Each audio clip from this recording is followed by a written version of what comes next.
এই যে মর্মান্তিক ঘটনা ঘটলো 25শে ফেব্রুয়ারি 2009-এ।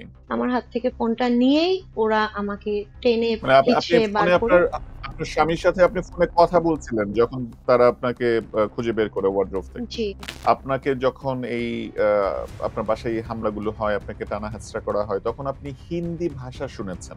ওরা তখন বলছে যে, আ পাকিস্তানি বাচ্চা একটাকেও বাঁচিয়ে রাখবো না। হ্যাঁ? হু, এই হু। কথাগুলো ছিল ওদের হিন্দিতে। মানে বিষয়টা কি যে আপনাকে একটি লাশ দিয়ে বলছে যে এটাকে আপনার হাসব্যান্ড হিসেবে অ্যাকসেপ্ট করার জন্য। আচ্ছা, আর ডিএনএ টেস্ট মিলছে না আরকি। পুরাটা সময় মারতে, মারতে নিয়ে গেছে। কিন্তু উনাকে আমি মারতে দেখিনি। আপনি কি ওই ওই লুঙ্গি পরা আর্মি অফিসারের নাম বলবেন আমাদেরকে? উনার নাম মেজর মোকাররম। আচ্ছা। আপনি হাজী মকবুলের কথা বললেন। হাজী মকবুল আওয়ামী লীগের সাবেক এমপি, তৎকালীন এমপি এবং আপনি সাবেক আর্মি চিফ জেনারেল আজিজের কথা বললেন। তার ভাই শীর্ষ সন্ত্রাসী জোসেফ, তার কথা বলছেন? জি। জি, আপনার তো স্বামী এই ২ জনকেই ধরার ক্ষেত্রে ইন্সট্রুমেন্টাল ভূমিকা ছিল অপারেশন কিং খাটের সময়। জি, জি, জি, এবং জি, তারপরে তাকে থ্রেট দেয়া হয় যে ওদের আপনার স্বামীর মানে কোন অস্তিত্ব থাকবে না এই ঘটনার কনসিকুয়েন্স, জি। তাই তো? বিডিআর এর কোনো স্নাইপার নাই। তো আপনার বিডিআর এর সৈনিককে বিএসএফ মেরে ফেলেছিল। হ্যাঁ? তো তখন আমির হোসেন আমু, হ্যাঁ? উনি ডাইরেক্ট আমার হাসব্যান্ডকে বারবার থ্রেট করেছে। ইন্ডিয়ার প্রত্যক্ষ পরিকল্পনায় এবং প্রত্যক্ষ অংশগ্রহণে এই বিডিআর এর এই হত্যাকাণ্ডটি হয়। আপনারও কি তাই মনে হয়? ও ৪ টা ওয়ার্ড বলেছিল তো। লাস্টের কথা ছিল এনএসজি। আমি তখন এনএসজি কাকে বলে এই জিনিসগুলা জানি না। এটা এনএসজি না, আমি বলছি এটা কি? হু, হু, তখন ও আমাকে বলেছে ইন্ডিয়ানস, ইন্ডিয়ানস। এই হু, হু। কথাটা কিন্তু তানভীর আমাকে বারবার বুঝানোর চেষ্টা করেছে খুব শর্ট টাইমে। ৬ আগস্টের পরে যেই তদন্ত কমিশন গঠন করা হয়। এই তদন্ত কমিশন কেমন তদন্ত করছে বা তার প্রতি আপনার আস্থা আছে কিনা? আমার এখন পর্যন্ত আস্থা আছে। আর তদন্ত শেষ হওয়ার পরে আসলে বুঝতে পারবো।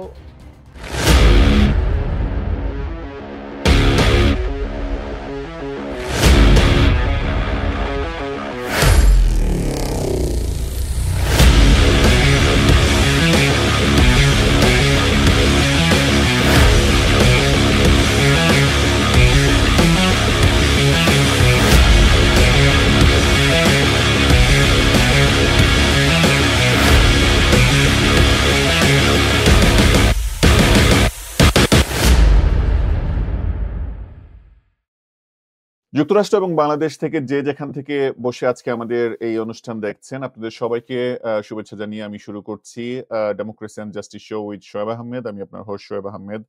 আজকে আমরা আলাপ করব বাংলাদেশের ইতিহাসে সবচেয়ে মর্মান্তিক এবং স্বাধীনতোত্তর বাংলাদেশের সবচেয়ে আলোচিত ঘটনা বিডিআর হত্যাকাণ্ড।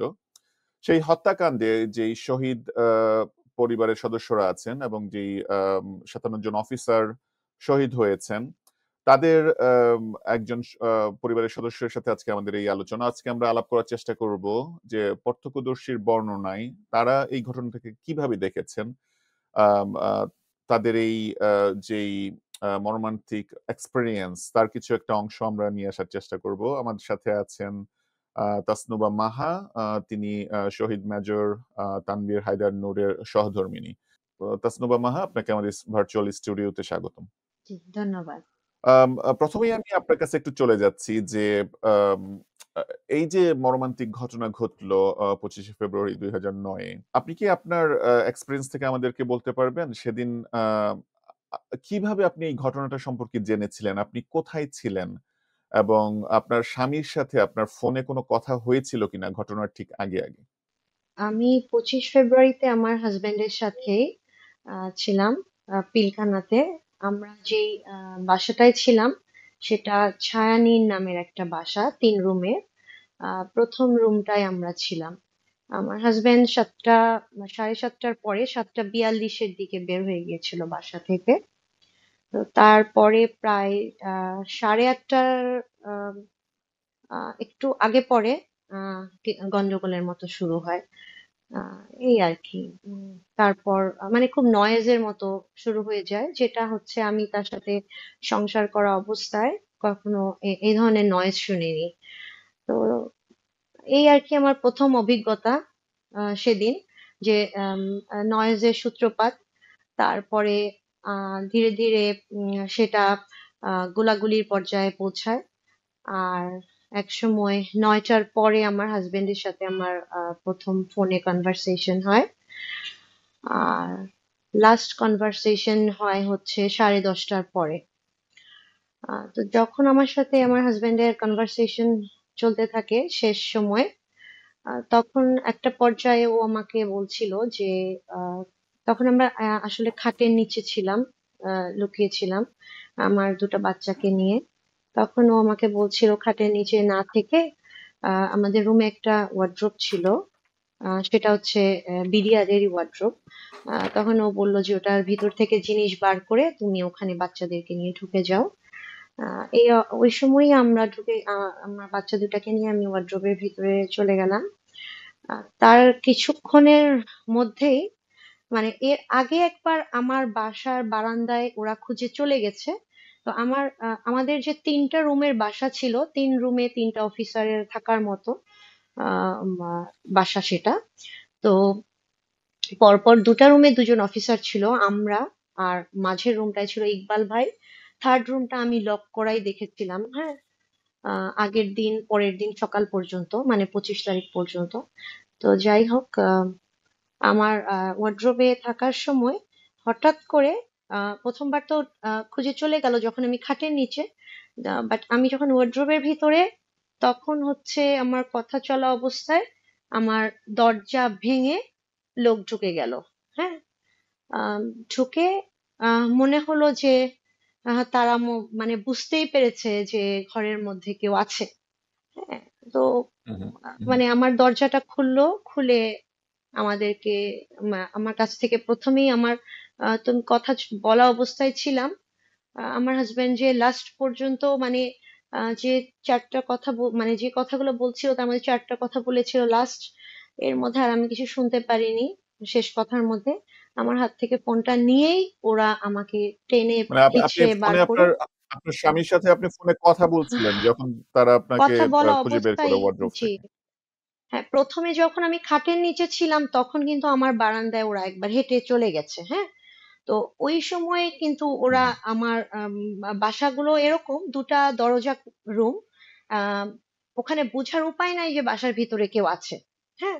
তো ওরা হেঁটে চলে গেছে। চলে যাওয়ার পরে যখন, তখন আমাদের কথা হচ্ছিল না।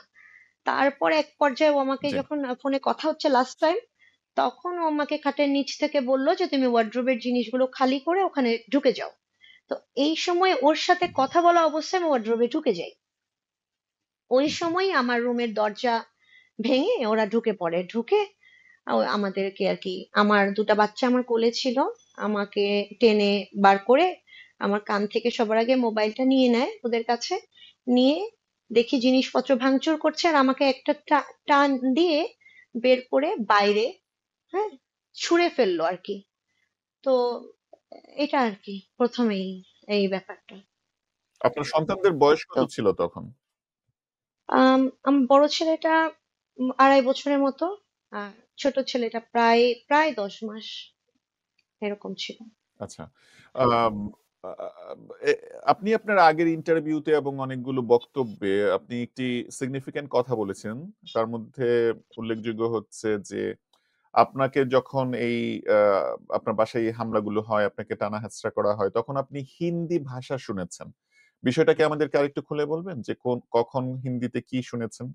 আসলে আমার রুমে যারা ঢুকেছিল, তো ওরা তখন ওই অবস্থায় কি কথা বলছিল, কি হচ্ছিল, ওগুলো তো আমার ওই অবস্থায় আমি অত কথাও কি বলেছিল কিনা এটাও আমার অত ইয়ে নাই।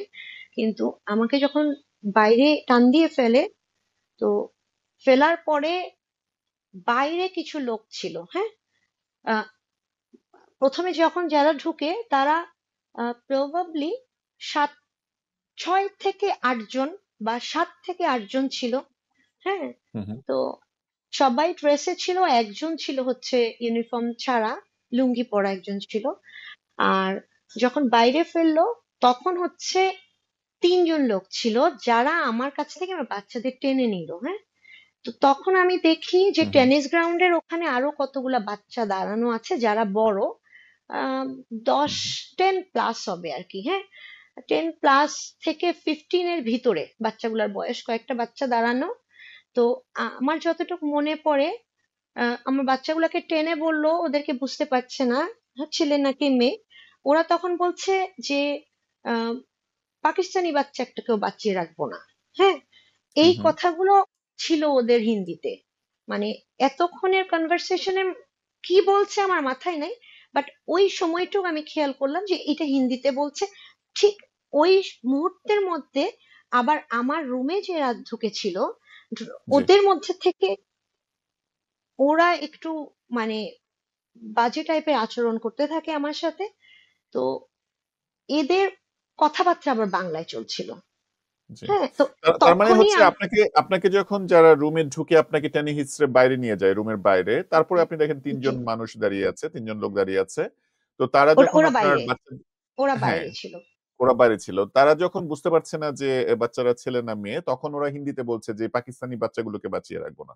তাই তো? জি, জি, জি, ওরা হচ্ছে আমার বাচ্চাদের প্যান্টটা খুলে দেয়। হ্যাঁ, তো এরা ছিল হচ্ছে যে বাইরে যে কতগুলা ছেলে বাচ্চা দাঁড়ানো ছিল টেনিস গ্রাউন্ডের ওখানে, ওদের সাথে ছিল দাঁড়ানো। হ্যাঁ, তো হুম, হুম, হুম, ওখানে হুম। ওখানে হচ্ছে যেটা বুঝলাম যে আমার বাচ্চাদেরকে নিয়ে ওরা বলছে যে ছেলে বাচ্চা কাউকে বাঁচিয়ে রাখবো না। আর এই যে এদিকে যারা বাংলা কথা বলছে, তারা বলছে যে এতদিন তো তোরা পাকিস্তানি বাচ্চা পয়দা দিছিস, এখন থেকে তোদের পেটে বিডিআর এর বাচ্চা পয়দা হবে। হ্যাঁ, তো এই এই কথাটা সময় বাংলায় বলেছে। এটা এটা বাংলায় বলেছে। আর এই লোকগুলো আবার আমার রুমে ঢুকেছিল। হ্যাঁ, তো হুম, হুম।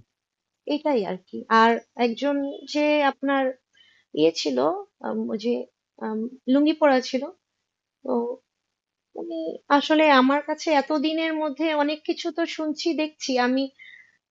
তখন কি বলবো, এখন আমি খুব আপসেট যে আমি পরবর্তীতে জেনেছি উনি আমাদের একজন আর্মি অফিসার ছিলেন। কারণ উনাকে স্যার বলছিল কিন্তু আমার সাথে অনেক বাজে আচরণ করছিল। মানে এটা আসলে খুব এটা আর কি তখন বুঝিনি, বাট আস্তে আস্তে আমার কাছে খুব খারাপ লাগে এই জিনিসটা যখন মনে হয়। যারা বিডিআর এর এটা আর কি। ইউনিফর্ম পরা ছিল তারা তো বিডিআর এর সৈনিক সম্ভবত। আর আপনি বলছেন লুঙ্গি পরা যে ভদ্রলোক ছিলেন উনি একজন আর্মি অফিসার ছিলেন। জি, এটা পরে হচ্ছে টিভিতে উনি দেখাচ্ছিলেন যে কোন দিক দিয়ে ধরে নিয়ে গিয়েছে, কোয়ার্টার গার্ড এগুলো দেখাচ্ছিলেন।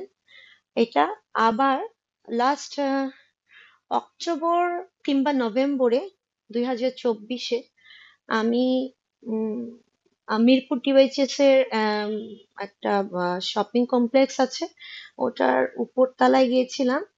তো ওখানে একটা বড় রুফটপে একটা রেস্টুরেন্টের মতো আছে।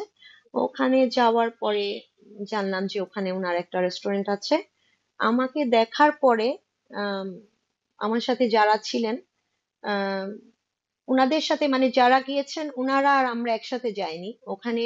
আমার সাথে উনার মানে যারা গিয়েছেন উনারা এবং আমরা দুই ভাবি গিয়েছি। আমাদের যখন মানে কথাবার্তা হচ্ছে, আহ হঠাৎ করে সেই ভদ্রলোক এসে আমাকে দেখে, আমার পরিচিত যাদের সাথে আমি কথা বলছি আরেকজন আপুর সাথে, সেই আপুকে আমার ব্যাপারে জিজ্ঞেস করেছে। হ্যাঁ, তো ওই আপু কি বলেছে আমি জানি না। তো এই সময় সেই ভদ্রলোক যে আমার রুমে গিয়েছিল, উনি ওই ফ্লোরের মেন সুইচটা অফ করে দিয়েছে। দিয়ে উনি চিৎকার চেঁচামেচি শুরু করেছে।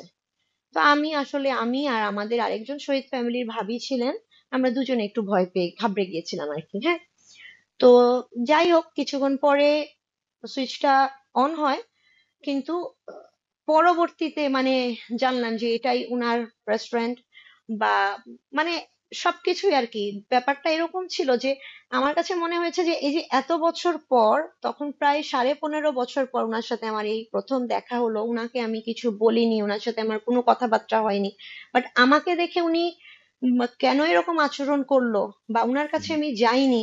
হ্যাঁ, এটাও আমার আসলে কোনো ধারণা নাই।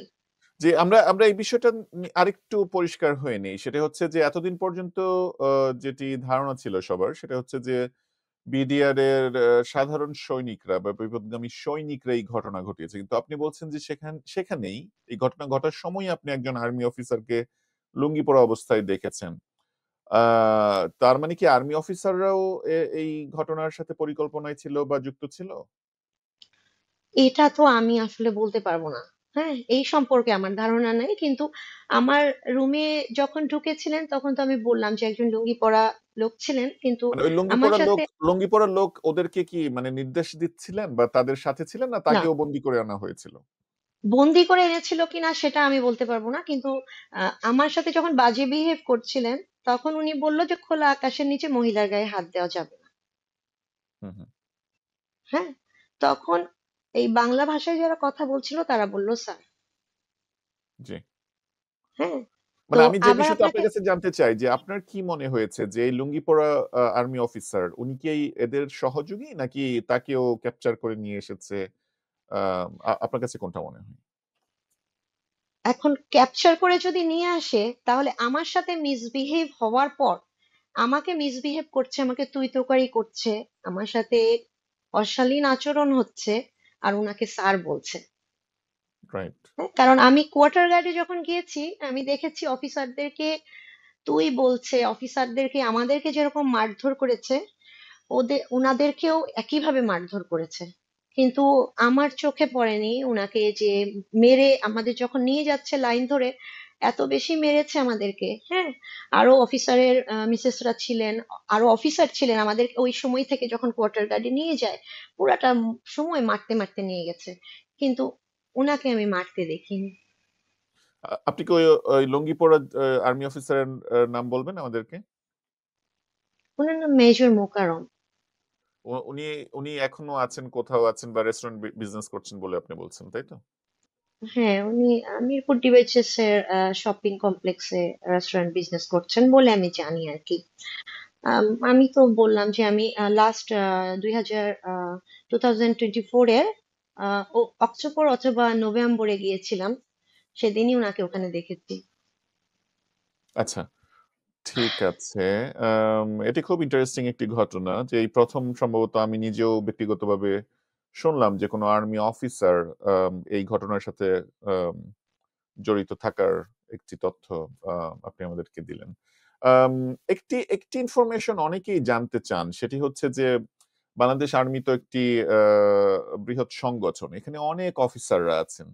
যেই অফিসারদেরকে 25শে ফেব্রুয়ারি 2009-এ শহীদ করা হয়, আহ, তাদেরকেই কেন সিলেক্ট করা হয়? এই 57 জনকেই কেন সিলেক্ট করা হয়? আমরা যদি আপনার স্বামীর কথা বলি, শহীদ মেজর তানভীর হায়দার নূর, আপনার কি কোনো আইডিয়া আছে যে ওনাকে কেন বিডিআর এ করা হয়? আমরা শুনেছি যে ওনার বিডিআর থেকে পোস্টিং অন্য কোথাও হয়েছিল, কিন্তু তারপরে ওনাকে এই বিডিআর এর ওই দিনটাতে ওই জায়গাতে তাকে রাখা হয়। এই বিষয়ে কি বলবেন? আসলেই কি তাই? এবং আপনার কি মনে হয় ওনাদেরকে বা আপনার স্বামীকে কেন টার্গেট করা হয়েছে বলে আপনি মনে করেন? ভাই আসলে বলতে গেলে অনেক পুরানো জিনিসগুলা টানতে হয়। যেমন আম, আমি আসলে যেহেতু অফিসার শহীদ হয়েছেন, আমি যদি এই ব্যাপারটা টানি, এজন্য আমি এই ব্যাপারটা উজ্জ্বল রাখতে চাচ্ছি। হ্যাঁ, আম, যেহেতু শহীদ অফিসারের বিষয় এই জন্য আমি উজ্জ্বল রেখে কথা বলতে চাচ্ছি। আম, এর পরের থেকে বলতে চাচ্ছি। হ্যাঁ, তো জি। মনে মনে করেন অপারেশন ক্লিন হার্ট যখন হয়, আহ, তখন হচ্ছে আমার হাজবেন্ড কিছু অপারেশন করেছিল, তখন তো মনে করেন 2000 মানে যখন অপারেশন ক্লিন হার্ট চলে তখন তো বিভিন্ন রকমের সন্ত্রাসী ধরা হয়েছিল। হ্যাঁ, হুম, হুম। তো ওই সময় ও খুবই জুনিয়র ছিল, লেফটেন্যান্ট ছিল। ওর মতো আরো অনেক সিনিয়র জুনিয়র অফিসাররা অনেক দুর্ধর্ষ লোকদেরকে ধরেছিল। তো এই সময় আমার হাজবেন্ড হচ্ছে হাজী মকবুলকে ধরার সময় ওকে অনেক থ্রেট করা হয়েছিল। তবে আপনার পরবর্তীতে যে চিফ হয়েছিলেন জেনারেল আজিজ, তো হুম, হুম। ওনার ভাইকে ধরার জন্য ওরা আমার হাজবেন্ডরা যেই ক্যাম্পটায় ছিল মোহাম্মদপুরে, ফিজিক্যাল স্কুল বলে একটা ক্যাম্প আছে, হুম, হুম। ক্যাম্প হয়েছিল। তো ওইখানে সম্ভবত ওরা ধরতে গিয়েছিল বা ধরেছিল। তো সেই সময় ওদেরকে যে থ্রেট করা হয় যে ওদের কোনো অস্তিত্ব থাকবে না। তো আচ্ছা, এই আপনি হাজী হাজী মকবুলের কথা বললেন। হাজী মকবুল আওয়ামী লীগের সাবেক এমপি, তৎকালীন এমপি, এবং আপনি সাবেক আর্মি চিফ জেনারেল আজিজের কথা বললেন। তার ভাই শীর্ষ সন্ত্রাসী জোসেফ, তার কথা বলছেন? জি, জি, আপনার তো স্বামী এই দুইজনকেই ধরার ক্ষেত্রে ইনস্ট্রুমেন্টাল ভূমিকা ছিল অপারেশন ক্লিন হার্টের সময়, জি জি জি এবং জি তারপরে তাকে থ্রেট দেয়া হয় যে ওদের আপনার স্বামীর মানে কোনো অস্তিত্ব থাকবে না এই ঘটনার কনসিকুয়েন্স, জি। তাই তো? আর জি। হ্যাঁ জি, আরেকটা জিনিস হচ্ছে আমার হাজবেন্ডের যে সিও ছিলেন তখন লেফটেন্যান্ট কর্নেল এনায়েত ভাই, হ্যাঁ। হুম তো হুম। এনায়েত ভাইও কিন্তু পিলখানাতে শহীদ হয়েছেন। হ্যাঁ, এনায়েত ভাইকেও খুব মানে এমন ভাবে মেরে ফেলা হয়েছে, ওটা মানে চিন্তা করা যায় না। তো এই একই ঘটনায় কিন্তু এনায়েত ভাইকেও খুব অত্যাচার করে মারা হয়েছে, হ্যাঁ। তো এই একই থ্রেট কিন্তু ভাইকেও দেয়া হতো, হ্যাঁ, কারণ ভাইয়ের আন্ডারেই এই জুনিয়র অফিসাররা কাজ করতো। হুম হুম। তো এটাই তো আপনাকে আমি বললাম যে প্রথমে ছিল এটা অপারেশন ক্লিন হার্টের সময়, ওই সময় হচ্ছে আমার সাথে তো আমার হাজবেন্ডের বিয়ে হয়নি, হ্যাঁ। তো এইগুলো আমি শুনেছি আমার সাথে যখন তার পরে আমার হাজবেন্ডের বিয়ে হয়। আমার হাজবেন্ড তখন ছিল হচ্ছে 36 AD-তে রাজেন্দ্রপুরে। ক্লিন হার্ট শেষ হওয়ার পরে যখন আমাদের মানে বিয়ের পর আমরা যশোরে চলে যাই 38 AD-তে, তখন ওই ক্লিন হার্ট নিয়ে সব জুনিয়র অফিসাররা গল্প করতো বা হুম বিভিন্ন হুম। কথাবার্তা হতো। ওই সময় আমি এই থ্রেটের কথাগুলো শুনেছি, হ্যাঁ। আচ্ছা। নর্মালি অফিসিয়াল কথাবার্তা আমি কখনোই আমার হাজবেন্ডের কাছ থেকে শুনিনি, হ্যাঁ। হুম তো হুম। ওদের কনভারসেশন থেকে আমি টুকটাক যা শুনেছিলাম সেটা আমি আপনাকে বলতে পারছি। তারপরে হচ্ছে যখন আমাদের বিডিআর এ পোস্টিং হয়ে গেল, এই আপনার বিডিআর এর পোস্টিং এর ব্যাপারটাও ছিল কিরকম আপনার, ওর পোস্টিং হওয়ার 8 দিনের মধ্যে আম, 3টা পোস্টিং হয়। মানে ও পিলখানাতে যখন যায় পোস্টিং অর্ডারটা নিতে, তখন ওর 8 দিনে 3 জায়গায় ওকে সেট করে, হ্যাঁ। তো একটা অফিসারকে যখন পোস্টিং দেয়, 8 দিনে কি করে 3টা ব্যাটালিয়নে দেওয়া হয়, মানে জি। একটাই দেয়। ও সেই পোস্টিং নিয়ে আবার বাসায় আসে, বাসায় আসতে না আসতেই বলে তোমার পোস্টিং চেঞ্জ হয়েছে। মানে ও জয়েন করার আগেই ওর 3টা ব্যাটালিয়নে ওকে দেওয়া হয়। হুম হুম। তারপরে লাস্ট পর্যন্ত 35 রাইফেল ব্যাটালিয়ন, সেটা ছিল ছোট হরিণা রাঙামাটি, ওখানে ওকে দেওয়া হয়। তারপরে হচ্ছে সেখানে ও যায়, তো সেখানে যাওয়ার কয়েক মাসের মধ্যেই সেই সম্পূর্ণ ব্যাটালিয়ন চলে আসে চুয়াডাঙ্গাতে। হুম হুম। আর চুয়াডাঙ্গাতে আসার পরে মানে এই পরিমাণ মানে এমন একটা জায়গা ছিল, সেখানে মনে করেন রাতে দিনে থ্রেট থাকতো, হুম হ্যাঁ। হুম। আহ, মানে এত বেশি থ্রেট থাকতো, যেখানে আমরা যখন রাঙামাটিতে ছিলাম সেখানে ফ্ল্যাগ লাগিয়ে চলতে হতো। মানে ইন্ডিয়ান বোট গুলা যেত ইন্ডিয়ান ফ্ল্যাগ নিয়ে, বাংলাদেশি বোট গুলা যেত বাংলাদেশি ফ্ল্যাগ নিয়ে স্কোর্ট করে যেতে হতো। বাট আমাদের ওই সময় এরকম কোনো থ্রেট ছিল না। বাট যখন আমরা চুয়াডাঙ্গায় গেলাম, গাড়ির উপর অ্যাটাক, তারপরে তানভীরের গাড়ি বের হলে ওটা আগে থেকেই আশপাশের লোকরা আপনার তাদের মালপত্র ফেলে চলে যেত, হ্যাঁ। তারপরে তানভীরকে বলতো বিভিন্ন দিক থেকে যে আপনার 1 ঘন্টার জন্য আপনার ওয়াকি টকি সেট বন্ধ রাখবেন, 1 ঘন্টার জন্য মোবাইল বন্ধ রাখবেন, না হলে মেরে ফেলা হবে, না হলে ফ্যামিলিকে মেরে ফেলা হবে। এরকম বিভিন্ন কথাবার্তা কিন্তু চলতেই থাকতো। কিন্তু ও কখনোই এই জিনিসগুলা, কোন অফিসারই সেটা করে না, কথা শুনে না। অফিসার অফিসারদের ডিউটি পালন করে, হ্যাঁ। তো ও এরকমই করতো। বাট ওই সময় হচ্ছে আপনার আহ, আমির হোসেন আমু, হ্যাঁ, উনি ডাইরেক্ট আমার হাজবেন্ডকে বারবার বারবার করেছে, থ্রেট করেছে। তো উম, আর ওই সময়ে দেখা যেত বিভিন্ন উম, বাংলাদেশিকে মেরে টেনে ইন্ডিয়াতে নিয়ে চলে যেত। তো হুম হুম। সেই বডিগুলাকেও ফ্ল্যাগ মিটিং করে, যদিও অনেক জুনিয়র অফিসার ছিল, বাট ফ্ল্যাগ মিটিং করে আমার হাজবেন্ডকে নিয়ে আসতে হতো, হ্যাঁ। হুম হুম। তো এগুলো ব্যাপার কিন্তু ওর সাথে থাকতোই। তার মধ্যে আবার এমনও হয়েছে একবার, তানভীরের গাড়িটা ছিল ওই এলাকায় একটা আতঙ্ক, তানভীর যে গাড়িটা নিয়ে বার হতো। তো একবার হচ্ছে আমি যশোর সিএমএইচ এ যাব, তো তানভীর হচ্ছে টুআইসি ভাইয়ের গাড়ি নিয়ে বার হয়েছে অপারেশনে। আমি যশোর সিএমএইচ এ যাচ্ছি, আমার সাথে অন্য আহ, মানে জওয়ান দিয়ে দেওয়া হয়েছে ওভাবে গাড়িতে। যাওয়ার সময় গাড়িতে এত বেশি মানে গাড়ি এসে ওখানকার লোকজন গাড়ির উপর অ্যাটাক করেছে, হ্যাঁ। গাড়ি হুম হুম। মানে ওটা বলার বাইরে এমন একটা অবস্থা। শেষে কুষ্টিয়া সেক্টরের আন্ডারে ছিল আহ, চুয়াডাঙ্গা ব্যাটালিয়নটা 35 রাইফেল ব্যাটালিয়ন। পরে ওখান থেকে ডিসিশন হলো যে না, তানভীরকে আর এখানে রাখা যাবে না, মানে বারবার অ্যাটাক হচ্ছে, বারবার অ্যাটাক হচ্ছে। আমি আমার বড় ছেলেটা ছিলাম, আর বড় হুম। ছেলে তখন কয়েক মাসের ছিল। পরে ওকে চেঞ্জ করে তখন ওই যে রংপুরে দেয়া হলো 34 রাইফেল ব্যাটালিয়নে। আপনি বলছিলেন যে আপনি গাড়ি দিয়ে যাচ্ছেন, আপনার বড় ছেলে আপনার সাথে ছিল, কয়েক মাসের ছিল, আপনি সিএমএইচ এ যাচ্ছিলেন। জি। আম, আমরা যখন গাড়ির উপর আমাদের অনেক অ্যাটাক হতো, যখন মানে আমি যখন আমার বড় ছেলে আর আমাকে নিয়ে একদিন রওনা হয়েছিলাম যশোর সিএমএইচ এ। সেদিন তানভীরের গাড়িতে করে আমরা বের হয়েছিলাম, হ্যাঁ। কিন্তু তানভীর সেদিন টুআইসির গাড়ি নিয়ে অপারেশনে গিয়েছিল। বাট ওদের কাছে তানভীরের গাড়িটা একটা আতঙ্ক ছিল। তো কোনোভাবে তারা হয়তো, তানভীর মনে করেছিল আমাদের গাড়ির উপর এত অ্যাটাক হয়েছিল, এরপরে কুষ্টিয়া সেক্টর থেকে ডিসিশন নিল যে তানভীরকে আর ওখানে রাখবে না। কারণ মানে একটার পর একটা ওখানে বারবার একটা না একটা ইনসিডেন্ট হচ্ছিল, হ্যাঁ। তারপরে তানভীরকে এরপরে, আর যেহেতু আমার একটু হিমোগ্লোবিনের প্রবলেম ছিল, আর মানে বারবার আমাকে যশোর সিএমএইচ এ ট্রিটমেন্ট নিতে হতো। পরে সবকিছু চিন্তা করে যে সিএমএইচ এর কাছাকাছি যেই ব্যাটালিয়নটা আছে সেখানে তানভীরকে ইয়ে করে দিল, মানে পোস্টিং করিয়ে দিল। সেটা ছিল 34 রাইফেল ব্যাটালিয়ন, রংপুর।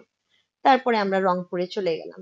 তো রংপুরে যাওয়ার পরে আসলে এরকম চুয়াডাঙ্গার মতো আমাদের আর ওরকম ওর সেরকম মানে স্মাগলিং জোন ছিল না। মোটামুটি স্মুথ ছিল সবকিছু। বাট সে যে একই রকম ফ্ল্যাগ মিটিং বা বাংলাদেশিদের মারার পর লাশ টেনে নিয়ে যাওয়া, হ্যাঁ, ওখানে হুম। কিন্তু আসলে বর্ডারে ওর কোনো কাজ ছিল না, কিন্তু দেখা যেত জি। এই ধরনের বিষয়গুলোর জন্য ওকে ডাকা হতো। যেমন পঞ্চগড়ের ওদিকে, লালমনিরহাটের ওদিকে, হ্যাঁ, জি। ওই সমস্ত জায়গায় ওকে ডেকে নিয়ে যাওয়া হতো। তো আপনি যেটা বললেন যে ওকে কখন টার্গেট করেছে, ওটা আসলে আমার কাছে যেটা মনে হয়, একটা জিনিস ও আমার কাছে অনেকদিন লুকিয়ে ছিল, যেটা আমি আমার পরবর্তীতে আমার ফাদার ইন লর কাছে শুনতে পাই তানভীর চলে যাওয়ার পর।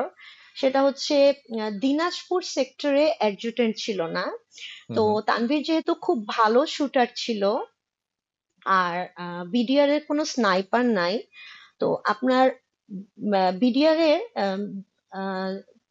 আপনার বিডিআর এর সৈনিককে হুম। হুম। বিএসএফ মেরে ফেলেছিল, হ্যাঁ।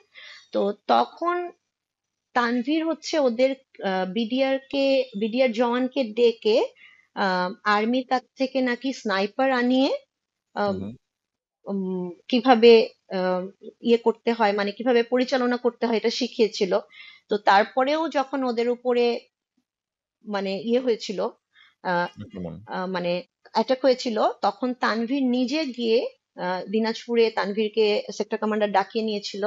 ডাকিয়ে নিয়ে ওকে দিয়ে হচ্ছে সেখানে হচ্ছে দিনাজপুর সেক্টর থেকে ওইখানে যে বর্ডার আছে সে বর্ডার এরিয়াতে ওকে ডিউটিতে রেখেছিল, হ্যাঁ। তো হুম। হুম। আমি আমার মানে শ্বশুরের কাছে শুনেছি যে ওই সময়ে সম্ভবত তানভীরকে টার্গেট করেছিল, হ্যাঁ। কারণ ওই সময় বিএসএফ এর সাথে মোটামুটি বেশ ফাইটের মতো হয়েছিল। এটা প্রবাবলি 7 সালে বা 8 সালের কথা। জি।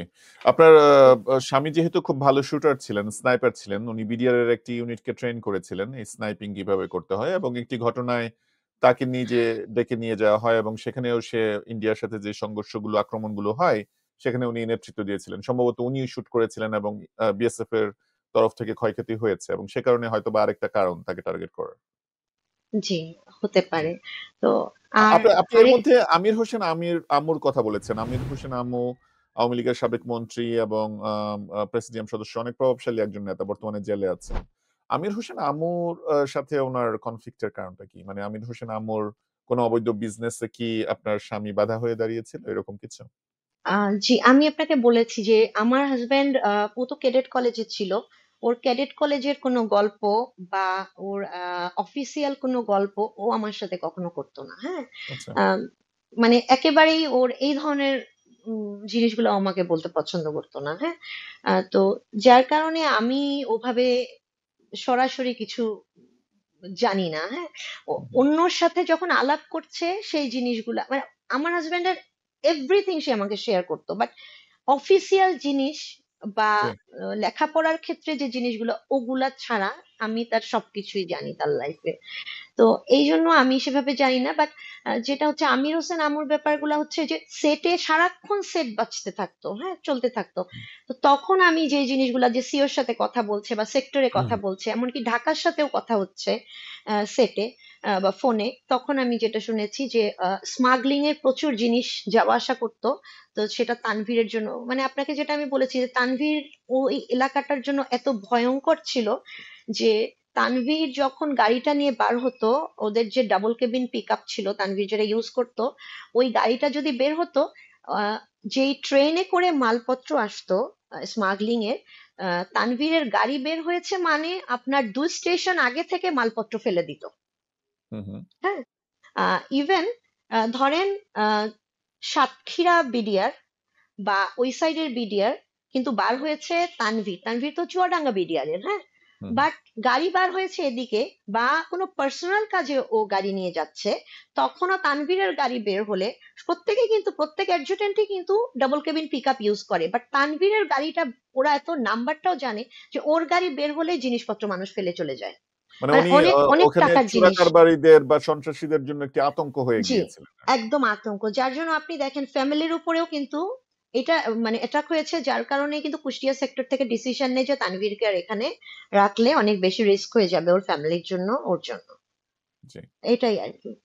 আম, ধন্যবাদ আপনাকে। আহ, বা- দুটি জিনিস আমরা পাই আপনি আমাদেরকে যে ইনফরমেশন গুলো দিলেন, এর মধ্যে একটি হচ্ছে আম, যে আপনি যখন আপনাদের উপর যখন আক্রমণ হচ্ছিল বিডিআর এর ভিতরে, পিলখানার ভিতরে, আপনি এবং আপনার সন্তানদেরকে যখন টানা হেঁচড়া করা হচ্ছিল, তখন আপনি হিন্দি ভাষা শুনেছেন এবং আপনি জি। আপনার স্বামীকে, আমি যখন প্রশ্ন করেছি যে আপনার স্বামীকেই কেন টার্গেট করা হলো, তার মধ্যে আপনি উল্লেখ করেছেন হাজী মকবুল, আওয়ামী লীগের এমপি হাজী মকবুলকে গ্রেফতারের ব্যাপারে তার ভূমিকা, সাবেক সেনাপ্রধান জেনারেল আজিজের ভাই শীর্ষ সন্ত্রাসী জোসেফকে গ্রেফতারের ক্ষেত্রে আপনার স্বামীর ভূমিকার কথা, সাবেক আওয়ামী লীগ নেতা, আম, বর্তমান আওয়ামী লীগ নেতা, সাবেক মন্ত্রী আমির হোসেন আমুর এই চোরাকারবারির যে নেটওয়ার্ক, সেখানে আপনার স্বামীর ভূমিকার কারণে তাদের বন্ধ হয়ে যাওয়ার অবস্থা, সেটার কথা, এবং সবচেয়ে ইম্পর্টেন্টলি আপনি যেটা বলেছেন সেটা হচ্ছে যে একে তো আপনি হিন্দি ভাষা শুনেছেন পিলখানায়, আবার আপনার স্বামী তিনি যেহেতু স্নাইপার ছিলেন, ভালো শুটার ছিলেন, এবং উনি যেহেতু সীমান্তে ইন্ডিয়ার সাথে সংঘর্ষে বিডিআর একটা ইউনিটকে স্নাইপিং ট্রেনিং করিয়েছেন, নিজে শুট করেছেন, সেখানে বিএসএফ এর ক্ষয়ক্ষতি হয়েছে, সেটাকেও আপনি মনে করেন যে একটি কারণ হতে পারে আপনার স্বামীকে টার্গেট করার। আপনার কি মনে হয় যে এই বিডিআর এর যে বিদ্রোহটা, বিদ্রোহ তো আর না, বিডিআর এর যে হত্যাকাণ্ডটা, হত্যাকাণ্ড। বিডিআর এর যে হত্যাকাণ্ডটা, সেই হত্যাকাণ্ডটা আসলে ইন্ডিয়ার, যেটা অনেকেই বলে, আমরা এই আমাদের এই শোতে মেজর মহসিন, আহ, ওনাকে আমরা ইনভাইট করেছি, উনি অনেকবার বলেছেন, লেফটেন্যান্ট কর্নেল হাসিন অনেকবার বলেছেন, ব্রিগেডিয়ার আজমি বলেছেন, অনেক সেনা কর্মকর্তারাই বলছেন এখন যে ইন্ডিয়ার প্রত্যক্ষ পরিকল্পনায় এবং প্রত্যক্ষ অংশগ্রহণে এই বিডিআর এই হত্যাকাণ্ডটি হয়। আপনারও কি তাই মনে হয়? হ্যাঁ, আমার হাজবেন্ড আমার আমার সাথে কখনো মিথ্যা কথা বলেনি। হ্যাঁ, একে তো সে মিথ্যা কথা বলতো না, আর আমার সাথে সে কখনোই লাই করেনি। আর যে মানুষটা মারা যাবে সে মানুষটা কিভাবে মিথ্যা কথা বলে? তো আমি তো আর জানতাম না সে মারা যাবে। হুম ওর হুম সাথে আমার লাস্ট কনভারসেশন ছিল হচ্ছে, ও 4টা ওয়ার্ড বলেছিল, তো লাস্টের কথা ছিল এনএসজি। আমি তখন এনএসজি কাকে বলে এই জিনিসগুলা জানি না। ও আমাকে যখন তারপরেও বলছে এনএসজি, আমি যখন বুঝতে পারছি না যে এনএসজি কি, এটা এনএসজি না, আমি বলছি এটা কি, হুম তখন ও আমাকে বলেছে ইন্ডিয়ান্স, ইন্ডিয়ান্স। ও আমাকে কিন্তু বলেছে যে ওর পক্ষে ব্যাক করা সম্ভব না। তার আগে ও আমাকে বুঝিয়ে বুঝিয়ে বলছে, ও আমাকে খুব বোঝানোর চেষ্টা করতো যে কোনো জিনিস, হ্যাঁ। ও হুম আমাকে বলছে যে আর্মি ছাড়া তুমি কোনোভাবে এখান থেকে বের হবা না, যেই তোমাকে নিতে আসুক, হুম যেই তোমাদেরকে এখানে মানে যা কিছু বলেই নিতে আসুক, যা কিছুই বোঝাক, কিন্তু শুধুমাত্র আর্মি আসলে তুমি বের হবা, এছাড়া তুমি কোনোভাবেই আমার বাচ্চাদের নিয়ে কারোর সাথে কোথাও যাবা না। এই হুম হুম কথাটা কিন্তু তানভীর আমাকে বারবার বুঝিয়ে চেষ্টা করেছে খুব শর্ট টাইমে। তো এগুলো কথা চলা অবস্থায় তো কি থেকে কি হয়ে গেল, হ্যাঁ, তো এর মধ্যেই তো 3 নাম্বার কথাটা ছিল হচ্ছে এনএসজি, সেটা না বোঝার কারণেই তো ইন্ডিয়ান্স ইন্ডিয়ান্স যখন বললো তখনই আমাকে আমার ওয়ার্ড্রোবের ডোরটা খুলে গেল। তাহলে এই কথাগুলা তো আমি আমার কোনোদিন তো আমি ভুলতে পারবো না এই কথাগুলা, তাই না? তো জি। আর আমি বের হয়েই শুনলাম হিন্দি কথা। আর আমি যখন এগুলো আর্মি হেডকোয়ার্টারে এসে বলেছিলাম, আমার কথা কেউ বিশ্বাসই করলো না। আমাকে বরঞ্চ আপনার তখনকার সামরিক বিষয়ক উপদেষ্টা ছিলেন তারেক সিদ্দিকী, ওনার মিসেস ছিলেন হচ্ছে শাহিন সিদ্দিকী।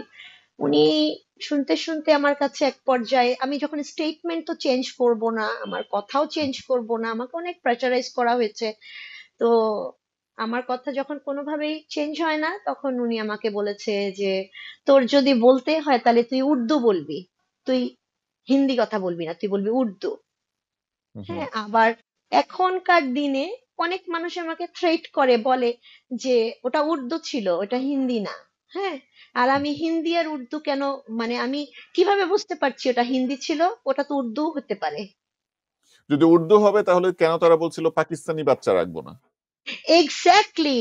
আমি এখন আমি মানুষকে কিভাবে বোঝাবো আপনি বলেন, যে এখন যারা বলছে যে এগুলো পাকিস্তানি বাচ্চা, এগুলোকে বাঁচিয়ে রাখবো না।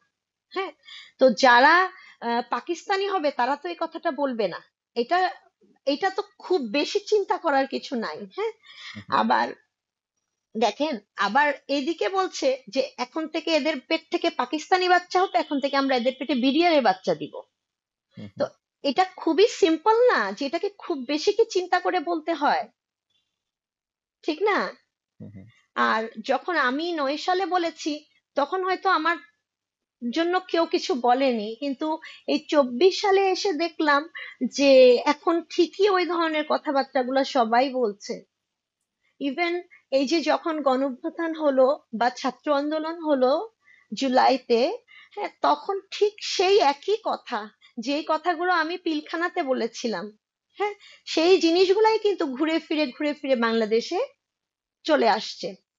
তাহলে আমার সেই 9 সালের কথা কিভাবে এত বছর, 15.5 বছর ধরে এসে থাকলো বলেন? তখনই যদি আমার কথাটাকে একটু মূল্যায়ন করত, তখনকার সরকার যদি জিনিসগুলাকে এভাবে প্রোটেক্ট করার চেষ্টা করত, যে কি হচ্ছে, কারা ঢুকছে, তাহলে তো এটা হতো না। আর তারা কেন দেখবে? কারণ তারা তো এই হত্যাকাণ্ডের সাথে জড়িত, তারাই তো জড়িত এটার মধ্যে। তো কোনোভাবে উম, এই যে যে সমস্ত বিপদগামী সৈনিকরা আছে, হ্যাঁ, সে বিপদগামী সৈনিকদের তো এত সাহস নাই। কোনোদিন বিডিআর এর সৈনিকদের এত বড় সাহস হবে না যে তারা ব্রুটালি কোনো অফিসার, তারা বেয়াদবি করতে পারে, হ্যাঁ, হুম হুম। তারা অনেক কিছু বলতে পারে, কিন্তু তাদের এত বড় দুঃসাহস কখনোই হবে না যে তাদেরকে প্রশ্রয় দেওয়া না হলে তারা এভাবে ব্রুটালি কিল করতে পারে। এই হ্যাঁ, প্রশ্রয়টা কি তৎকালীন আওয়ামী লীগ সরকার এবং ইন্ডিয়ার সহযোগিতায় হয়েছে বলে আপনি মনে করেন? একদমই তাই, একদমই তাই। আর এইটা আমি বলার জন্য, বা আমার সাথে গত 15.5 বছর যা হয়েছে, এটা বলার জন্যই তো আমি 6 অগাস্টে একটা অ্যাপয়েন্টমেন্ট চেয়েছিলাম। হ্যাঁ, যে আমি যেন এটা বলে বুঝাতে পারি যে এগুলো এগুলো হয়েছে পিলখানার ভিতরে। হ্যাঁ, কিন্তু আমি সেই সুযোগটা আসলে পাইনি। আপনি কার অ্যাপয়েন্টমেন্ট চেয়েছিলেন? আমি আমাদের চিফের অ্যাপয়েন্টমেন্ট চেয়েছিলাম, কিন্তু এখন পর্যন্ত আমি ওনাকে রিচ করতেই পারিনি। কারণ কি, আমার যতটুকু মনে হয়, মানে এটা অনেকে অন্যভাবে নিবে। আমাদের তো 57 অফিসার ফ্যামিলি। হ্যাঁ, হুম তখনকার সার্ভিং অফিসার ছিলেন। তো অনেক দুঃখজনক হলেও সত্যি এটা বলতেই হয় যে আমি যেই রুমটার মধ্যে ছিলাম ছায়ানীর, এটা হলো আপনার পশ্চিম সাইডে, আপনার নর্থ সাইডে ছিল জিমনেশিয়াম, আর এই সাইডে ইস্টে ছিল হচ্ছে টেনিস গ্রাউন্ড, খুবই হুম। হুম। ক্লোজ সবকিছু।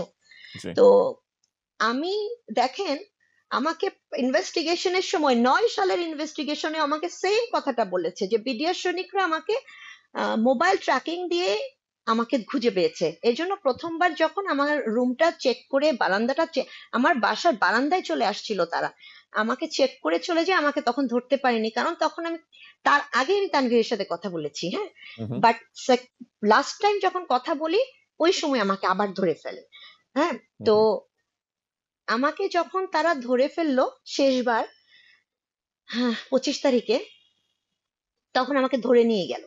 বাট যেই জিমনেশিয়াম ছিল, ওখানে আমাদের আরেকটা শহীদ ফ্যামিলির ভাবি 25 তারিখ জিমে ঢুকলেন।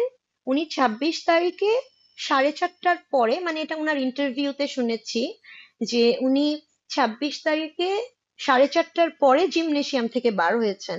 এবং উনি 2 ডেজ উনি মোবাইল ইউজ করেছেন। লাস্টে উনার মোবাইলে চার্জ শেষ হয়ে গিয়েছিল, কিন্তু উনি ফোনে কথা বলেছেন, উনি টেক্সট করেছেন।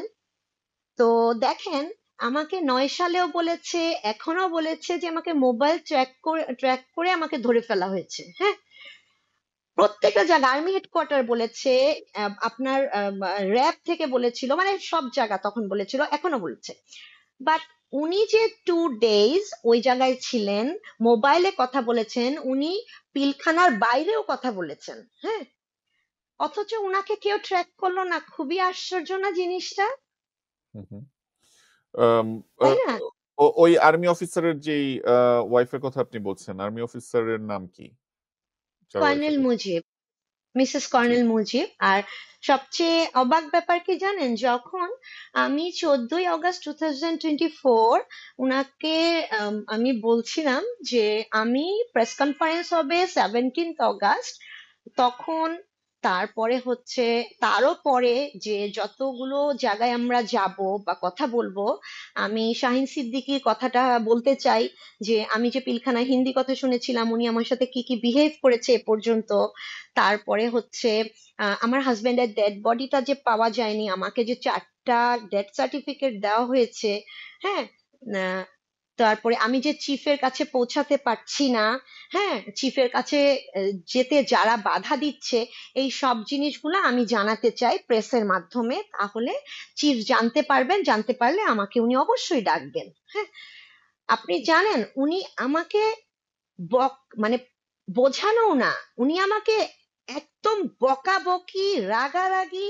উনাকে সাপোর্ট করলো হচ্ছে আবার লেফটেন্যান্ট কর্নেল ইনশাদ ভাবি, হ্যাঁ। তো এগুলা আমার কাছে এতগুলো চ্যাটিং আছে, উনার চ্যাটিং আছে, উনার কনভারসেশন আছে। উনি আমাকে বকাবকি, মানে রাগারাগি, চিল্লাচিল্লি, আমি কেন এগুলা বলবো। ইভেন লেফটেন্যান্ট কর্নেল ইনশাদ ভাবি আমাকে বলছেন যে উম, এগুলো হচ্ছে পুরাতন কথা, অতীতের কথা। তো পিলখানা হত্যাকাণ্ড তো অতীতের কথা, এটাকে তো আমাদের তুলে এনে অপরাধীদের ধরিয়ে দিতে হবে, জি রাইট?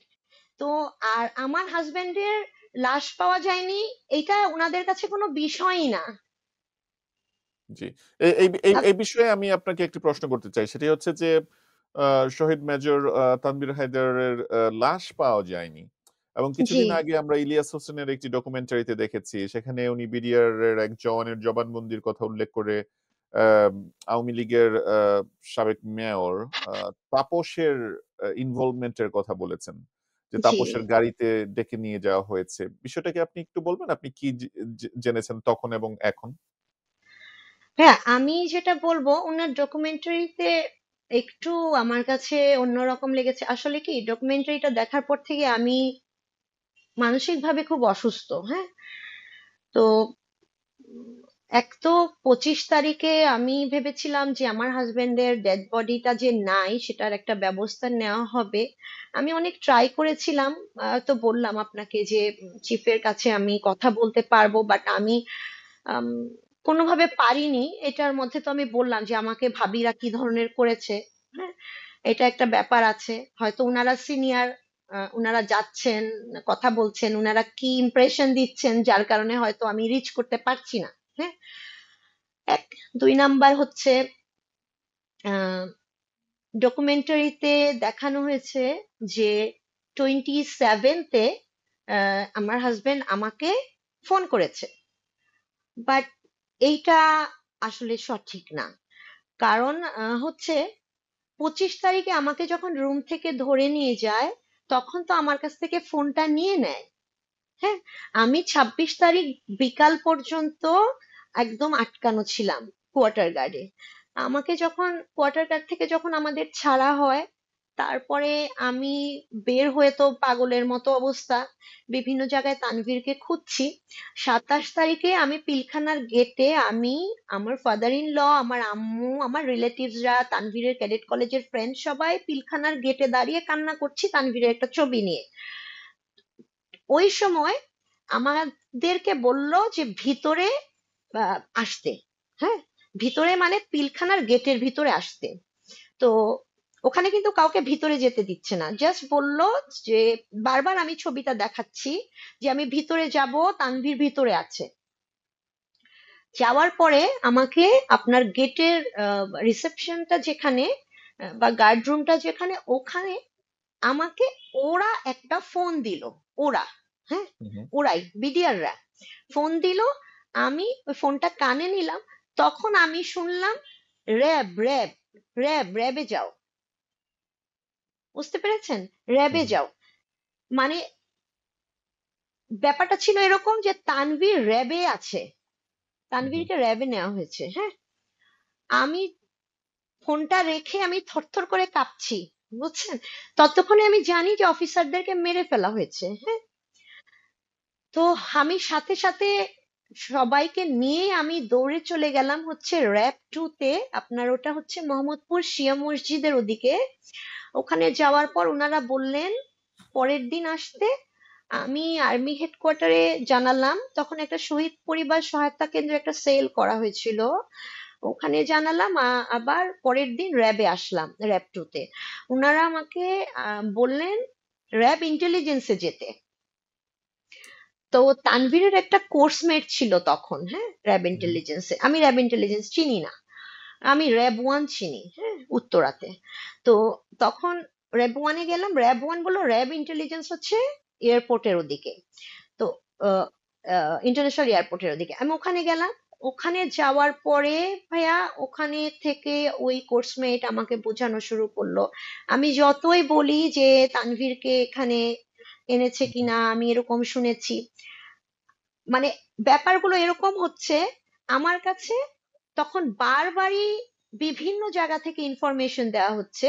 আমি আর্মি হেডকোয়ার্টারে আসি, আমাকে বলা হয় তানভীরকে গাড়িতে তুলে নিয়ে গেছে। মানে হুম। আপনি জানেন না, আমি বারবার হলি ফ্যামিলি হাসপাতাল, শিকদার মেডিকেল, এসব জায়গায় খুঁজে খুঁজতে যাচ্ছি, আবার ডেড বডির কাছে যাচ্ছি। হ্যাঁ, আমি বেশি ডেড বডির কাছে তখন যাচ্ছি না, আমি ঘুরে ফিরে খালি যারা সৈনিকরা বেঁচে আছে ওদের কাছে যাচ্ছি।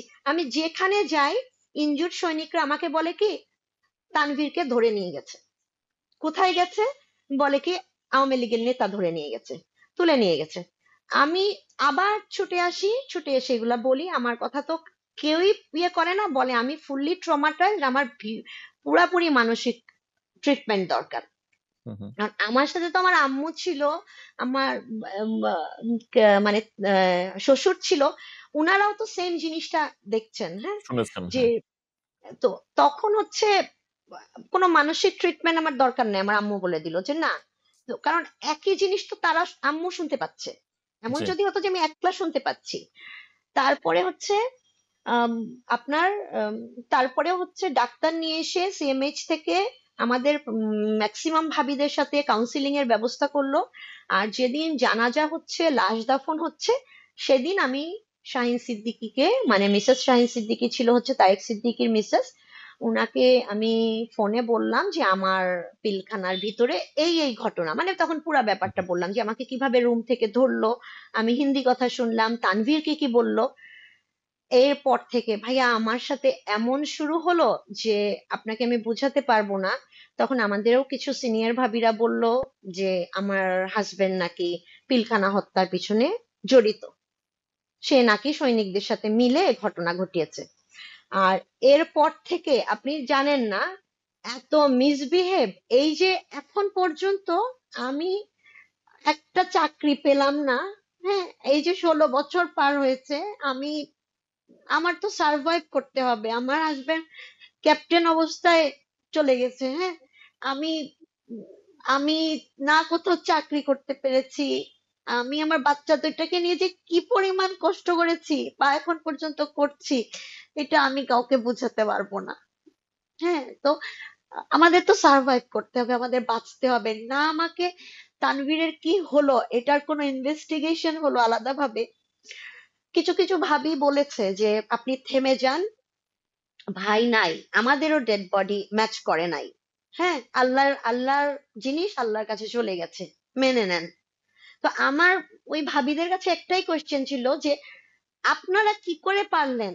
হ্যাঁ, যে ডেড বডি আপনাদের মিলেনি, আপনারা কি করে মেনে নিয়েছেন? আমার পক্ষে সম্ভব না। আর আমার হাজবেন্ডের চারটা ডেড, চারবার ডিএনএ টেস্ট হয়েছে, চারবারই তার ম্যাচ করেনি। আর লাস্ট টাইম যখন আমাকে প্রেসার করছে যে এইবার যদি আমি না নেই তাহলে আমার হাজবেন্ডকে দেশদ্রোহী বলা হবে। এটা তো গেল আপনার টোয়েন্টি মানে নাইন।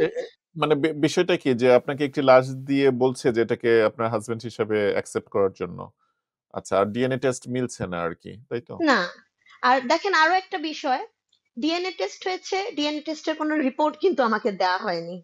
হ্যাঁ, পোস্টমর্টম তো রিপোর্ট দেওয়া হবে, তাই না? প্রত্যেকটা ফ্যামিলিকে পোস্টমর্টম রিপোর্ট দিতে হবে না, তার হাজবেন্ডকে কিভাবে মারা হয়েছে সেরকম কোনো রিপোর্ট কিন্তু আমাকে দেওয়া হয়নি। তো তাহলে আমার হাজবেন্ডকে কি করে মারা হয়েছে আমি জানবো না? আপনাকে একটি কথা জেনে নিই, আপনাকে যখন আপনি বিডিআর গেটের ভিতরে গেলেন আপনাকে ফোনে বললো যে র্যাব বা র্যাবে যাও, ওই ধরনের কিছু একটা, ওইটা কে বলেছিল? আপনার কোনো আইডিয়া আছে? ওটা ওদের ওখান থেকে একটা ফোন দিয়েছিল। কে ফোন দিয়েছিল ভাইয়া? 25 তারিখে আমাকে রুম থেকে ধরে নিল, 25 তারিখ থেকে আমি 26 তারিখ পর্যন্ত তাদের কাছে বন্দি। হুম হুম হ্যাঁ, হুম 26 তারিখ বিকাল পর্যন্ত। বের হয়ে তো আমি তানভীরকে খুঁজছি ভাইয়া, আমি আর তানভীর শুধু 12 দিন একজন একজনকে না দেখেছিলাম। হুম হুম, তো আমার কাছে ওটা অনেক বড় একটা ট্রমা। তানভীর মিশনেও যায়নি কখনো। হ্যাঁ, জি। তো আমরা কখনো আলাদা ছিলাম না, হয়তো মিশনে গেলে আমাদের মধ্যে একটা বড় গ্যাপ আসতো। তো এই জিনিসটা আমার কাছে অনেক বড় একটা ইয়ে ছিল। মানে র্যাবে আপনাকে যেতে যিনি বলছিলেন উনি তো একটা ইনফরমেশনের প্রেক্ষিতেই বলছিলেন যে র্যাবে গিয়ে গেলে হয়তো বা তার একটা খোঁজ পাওয়া যাবে, তাই না? কিন্তু ওই ব্যক্তিটি কি, কে ছিল যে আপনাকে র্যাবে যেতে বলেছিল? ওটা কি আপনারা খুঁজে পেয়েছিলেন যে কে বললো আপনাদেরকে? না না, এটা তো ওদের ফোন, ওদের ফোন, আমি জি কিভাবে বলবো? জি জি জি। শুধু তাই না, আপনি জানেন 2010 পর্যন্ত আর্মি থেকে যে ফোনটা আমাদের বাসায় দেওয়া হয়েছিল সেই ফোনে আমার কাছে রেগুলার ফোন আসতো। হ্যাঁ, আর আমি হয়রান হয়ে যেতাম, আমি বারবারই জানিয়েছিলাম ওয়েলফেয়ারকে যে আমার কাছে কিসের জন্য এই ধরনের ফোন আসে। মানে ফোন দিয়ে বলতো তানভীরকে বাঁচানোর জন্য, মানে আমাকে মোটামুটি পাগল বানিয়ে ফেলা হয়েছিল। হ্যাঁ, যে তানভীরকে বাঁচানোর জন্য আমি যেন বের হই। হ্যাঁ, আমার যে কি একটা অবস্থা ছিল আমি আপনাকে এই জিনিসটা আমি আসলে কাউকে বোঝাতে পারবো না যে এটা কেন করা হতো আমার সাথে, আমি জানি না। হুম, হুম, আবার আপনার 2012 যখন চলে, তখন বিডিআর এর সাক্ষীর জন্য ওয়েলফেয়ার থেকে মেজর তারেক ভাই ছিল, উনি নিয়ে গেলেন। আর মোশাররফ হোসেন কাজল ছিল, তারা দুজন আমাকে নিয়ে গেলেন হচ্ছে বিডিআর এর সাক্ষী দিতে। তো ওখানে যাওয়ার পরে আমি ওই একই কথা তো বলবো, বাট ওনারা বললো যে না, এগুলো কথা এখানে আপনাকে কেউ জিজ্ঞেসও করবে না, আপনার এগুলো শুনবেও না। আপনি শুধু বলবেন যে পিলখানায় আপনাদের সাথে কি ধরনের বিহেভ করেছে। তো আমি বললাম ঠিক আছে, তো যেটা সৈনিকরা আহ, কিরকম আচরণ করেছে আমি তো ওটুকুই বলবো তাহলে।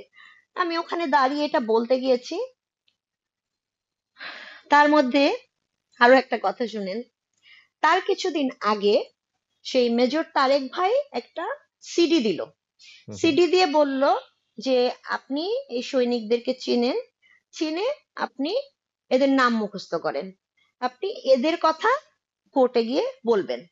তখন আমি ওনাকে বললাম যে আমি তো সৈনিকদের মুখে কাপড় বাঁধা ছিল, আর আমি 34 রাইফেল আর 35 রাইফেল ব্যাটালিয়নে তানভীরের সাথে ছিলাম, আমি সৈনিক লাইনে যাইনি, আমি রানারকে চিনি, ড্রাইভারকে চিনি, এর বেশি আমি হাতে গোনা কটা সৈনিককে চিনি। তো আমার বাসাতেও কোনো সৈনিক টৈনিক আসতো না সেইভাবে। তো আমি তো কোনো সৈনিক চিনি না। আর পিলখানাতে এরকম ঘটনায় কে আসছে কে গেছে আমি তো চেহারা দেখলেও চিনবো না, হাতে মানে গোনা আপনাকে দুই। একটা মিথ্যা সাক্ষ্য দেওয়ার জন্য রেডি করা হলো আর কি। জি, যে আবার আর হচ্ছে আপনার ইউনিফর্মের উপরে নামগুলো লেখা ছিল না। হ্যাঁ, তো আমি তখন বললাম যে আমি কিভাবে নাম বলবো, আমি তো কারো তো নামই লেখা ছিল না, আর নাম যদি থাকেও আমার ওই সিচুয়েশনে তো নাম মনে রাখারও কথা না, তারা তো আননোন আমার কাছে তখন।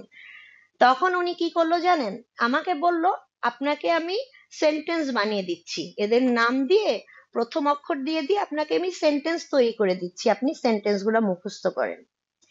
হুম, এটা হুম। যে একটা ট্রমা আপনাকে আমি বুঝাতে পারবো না, এইটা যদি আমি না শুনি তাহলে আমাকে বাসা থেকে তখন আর্মি বাসা ছেড়ে দিতে হবে। মানে এই এই চাপটা যে আপনাদেরকে কে করেছিল? আপনার উপর এই চাপটা কে দিয়েছিল? ওয়েলফেয়ারের মেজর তারেক। হুম, হুম। হ্যাঁ, তো যাই হোক, পরে আমার আর নাম টাম কিছু বলা লাগেনি। হ্যাঁ, ইয়েতে গিয়ে কোর্টে গিয়ে, বাট আমার এতটুকু মনে আছে আমি যখন কোর্টে গিয়েছি, কোর্টে যাওয়ার পর আমি শুধু বলেছিলাম যে আমার সাথে এরকম ব্যবহার করেছে, যেটা ট্রুথ, আমি অতটুকু বলার চেষ্টা করেছি। এই সময় বিডিআর এর লয়ার, মানে এই যে মোশাররফ হোসেন কাজল না, যেটা হুম, বিডিআর পক্ষের লয়ার, আমাকে তখন জেরা করা শুরু করলো, এমন ভাবে জেরা করা শুরু করলো মনে হচ্ছে আমি হচ্ছে কোনো অপরাধী। হ্যাঁ, এসে আমাকে বলছে আপনার হাজবেন্ডের কত বয়স ছিল, তখন আমি বললাম যে এরকম 28.5 বছর ছিল। তখন আমাকে বলছে যে আপনার হাজবেন্ডের যদি 28.5 বছর হয়, ওই যে এখন যেটা ইলিয়াস হোসেনের ডকুমেন্টারিতে দেখানো হচ্ছে, আমাকে সেই 12 সালে যখন মেজর তারেক কোর্টে দাঁড়ানো আমার সাথে, তখন আমাকে বলছে আপনার হাজবেন্ড তো তাপসের সাথে গাড়িতে উঠে পালায় গেছে। হুম, হুম। হ্যাঁ, সে তো বিদেশে চলে গেছে আপনার হাজবেন্ড, সে তো আওয়ামী লীগ থেকে অনেক টাকা পয়সা খাইছে। একদম এই কথা বলতেছে তাদের লয়ার। এই দেখেন আপনার যে লাশ দাফন করেছেন তার বয়স তো 47 বছর। আমি তো কোর্টে কখনো এভাবে দাঁড়াইনি, আমি তো ঝরঝর করে কাঁদতেছি। কাঁদতে কাঁদতে আমি ওইখানেই তারেক ভাইকে বললাম, তারেক ভাই এগুলা কি কথা বলে, আপনি তো আমাকে কখনো বলেন নাই, আপনি আপনি তো আপনিও ভালো জানেন তানভীরের ডেড বডি ওখানে দাফন করা নাই। হ্যাঁ, হুম, হুম। তাহলে আমাকে এগুলা কোর্টের মধ্যে বলা হবে, আমাকে তো কোনোদিন এগুলা বলেন নাই, তাহলে তো আমি আসতাম না।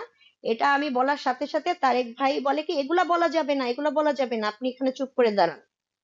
ঠিক হুম। আছে, তো মানে একটা তখন আমি, ন্যারেটিভ তারা দাঁড় করানোর চেষ্টা করছে যে আপনার স্বামী উল্টো এই হত্যাকাণ্ডের সাথে জড়িত, তাপসের সাথে কনস্পায়ার করে এখন অন্য জায়গায় চলে গিয়েছেন এই ধরনের। এক্স্যাক্টলি আপনি দেখেন প্রথমে আমি যখন 9 সালে কথাগুলা বলছি আমার হাজবেন্ড কোথায় খুঁজেন, হ্যাঁ, তখন আমাকে উল্টা আমাদের সিনিয়র ভাবিদের পক্ষ থেকে আমার সাথে খুব মিসবিহেভ করলো, আমাকে বা- আমাকে লাশ নেওয়ার জন্য বাধ্য করলো। হ্যাঁ, আমি যখন বলছি যে আমার কাছে এ ধরনের ফোন আসছি, আমি পিলখানা থেকে এ ধরনের কথা শুনছি, আমাকে কোনো সাপোর্ট কেউ করলো না, আমাকে পাগল বানালো। ঠিক আছে, আমাকে বাধ্য করলো অন্য একটা ডেড বডি নিতে। হতেও তো পারে আমার হাজবেন্ড তখন বেঁচে ছিল, আমাকে কেউ কোনো হেল্প করলো না। আর এখন আমাকে 12 সালে যে বিডিআর দের উকিলের কাছ থেকে একটা 47 ইয়ার্স এর একটা ডেথ সার্টিফিকেট দেখি আমাকে বলছে যে আমার হাজবেন্ড নাকি তাদের লোকের সাথে চলে গেছে। তো বুঝছেন, ফর্টি আর আমি সেভেন ওই, ইয়ার্স 47 ইয়ার্স যদি কারো বয়স হয়, সে ক্যাপ্টেন থাকে কিভাবে? আর্মিতে সে কত বছর বয়সে জয়েন করেছে? ভাই আজকে যদি আমার হাজবেন্ড বেঁচে থাকতো ওর এজ হতো হচ্ছে 44। জি। সেটা সেটা তো কমন সেন্স। যদি আপনার হাসব্যান্ড যখন বিডিআর এর হত্যাকাণ্ড ঘটে, উনি একজন মেজর, উনি একজন ক্যাপ্টেন ছিলেন। পরবর্তীতে উনি মরণোত্তর মেজর হন। তো ক্যাপ্টেন, বাংলাদেশের এভারেজ ক্যাপ্টেনের বয়স কত?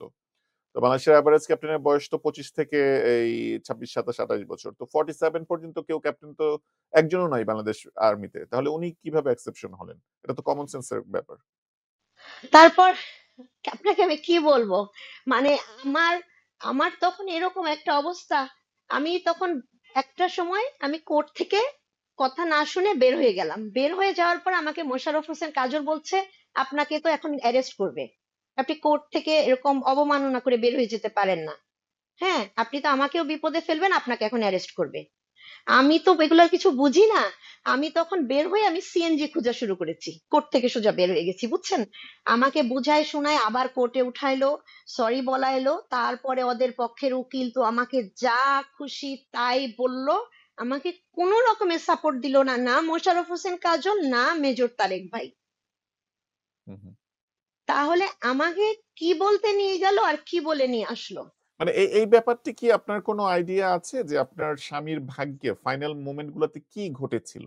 আপনার কি কোনো? আমি আপনাকে বললাম না যে আমার আমার 6 অগাস্ট আমি এটাই চেয়েছিলাম যে আমি আমি চিফের কাছে বলবো যে ভাই এরকম এরকম হয়েছিল, একবার কি দেখবেন যে তাপস কি করেছিল।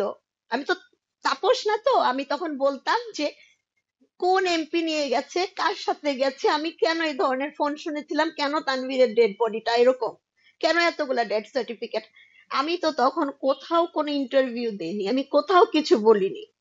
হ্যাঁ, 6 অগাস্টের কথা বলছি। এরপরে আমি ট্রাই করতে করতে করতে করতে আমাকে কেউই হেল্প করেনি।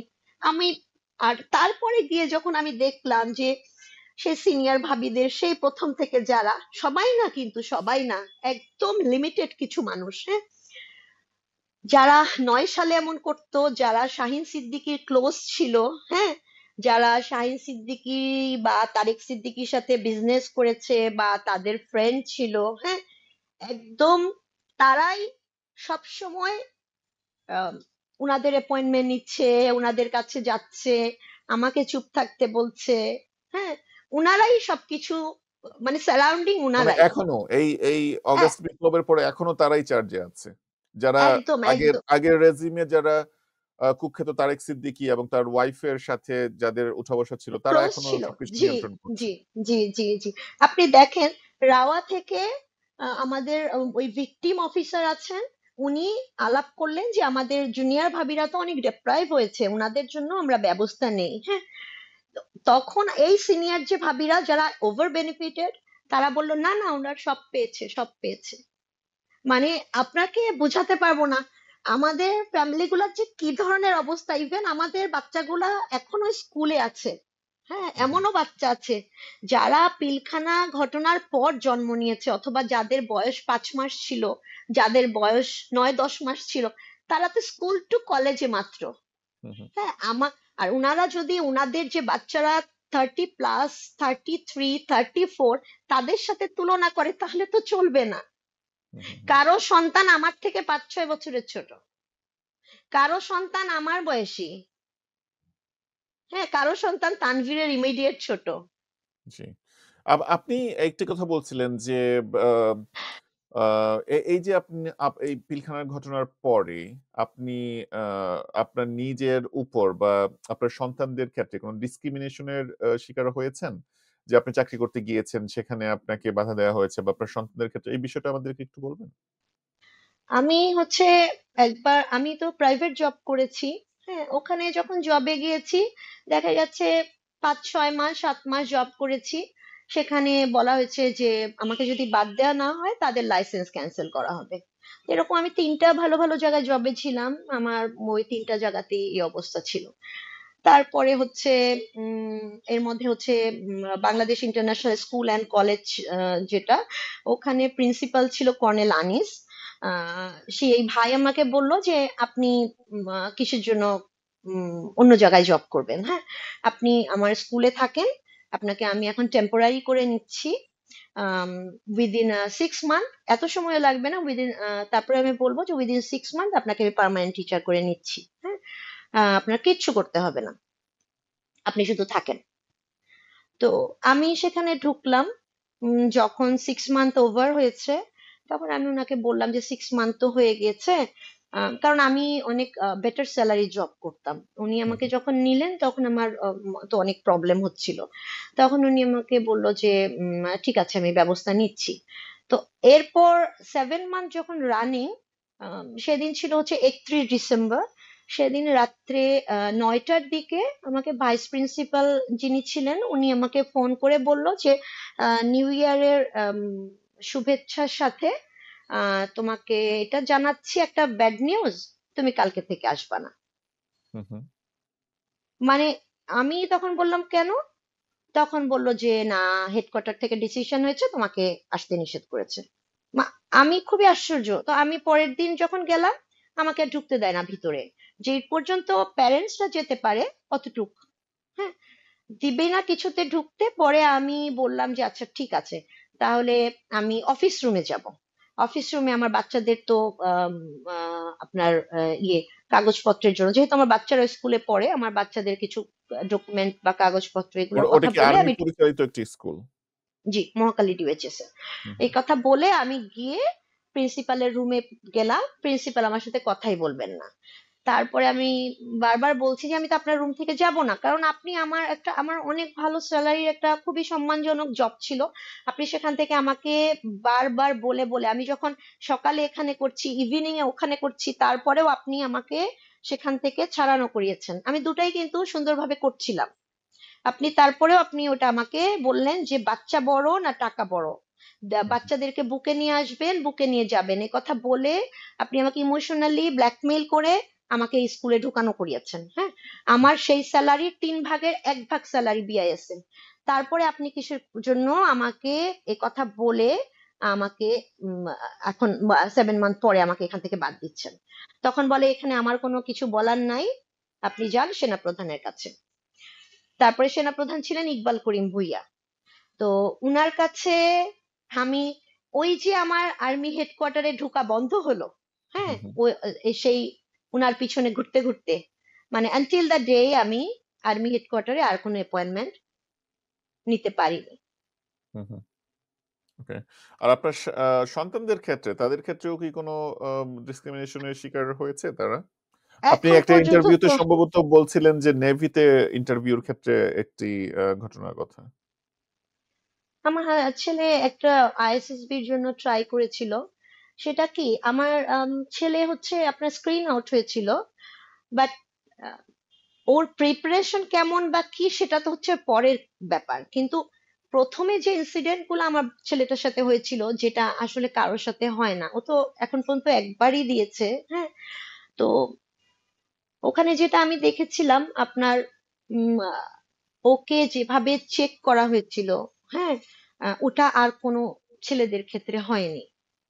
অন্য প্যারেন্টসরাও একই কথাই বলছিল যে ও সবার চেকিং হয়ে গেছে, আমার ছেলে ছিল মিডলে, কিন্তু ওর একটা ব্যাগ ঝাড়া ঝাড়াঝাড়ি করে দেখা, ওর কাপড়গুলা বারবার খুলে দেখা, ও ভাঁজ করে রাখে আবার খুলে খুলে দেখে, এই জিনিসগুলা হয়েছিল। আমি আপনাকে যেটা বলছি, দেখেন, আমার কাছে কেন জানি মনে হয় যে মাঝে কোনো একটা সমস্যা আছে। আমি যদি রিচ করতে পারতাম আমাদের হায়ার অথরিটি পর্যন্ত, তাহলে মনে হয় মাঝে যে প্রবলেম গুলো আছে এগুলো মনে হয় থাকতো না। কারণ 2009 থেকে আমি মাঝে আমার মনেও অনেক ক্ষোভ ছিল যে আমাকে কেন অ্যাপয়েন্টমেন্ট দিচ্ছে না। বাট ডে বাই ডে আমি যা কিছু দেখতে পাচ্ছি, যে দেখেন, আপনাকে আমি যেটা বললাম যে 57 ফ্যামিলির মধ্যে এমন না যে 56 ফ্যামিলিকে ফেভার করা হচ্ছে, লিমিটেড ফ্যামিলিকে ফেভার করা হচ্ছে। তো আমার কাছে প্রথমে অনেক ক্ষোভ জন্ম নিয়েছিল মনের মধ্যে, বাট আমি এখন বুঝতে পারছি যে না, এখানে কোনো সমস্যা আছে। হ্যাঁ, আমরা যদি আমাদের হায়ার অথরিটি পর্যন্ত রিচ করতে পারি, আমার মনে হয় আমরা যদি ওখানে কথা বলি, নিশ্চয়ই সমস্যাগুলো কেটে যাবে। বাট এই পর্যন্ত আমরা আসলে রিচ করতে পারিনি, রিচ করতে হয়তো বা দেওয়া হয়নি। হ্যাঁ, আমার ধারণা। জি, জি। আমরা অনুষ্ঠানের একদম শেষ পর্যায়ে চলে এসেছি।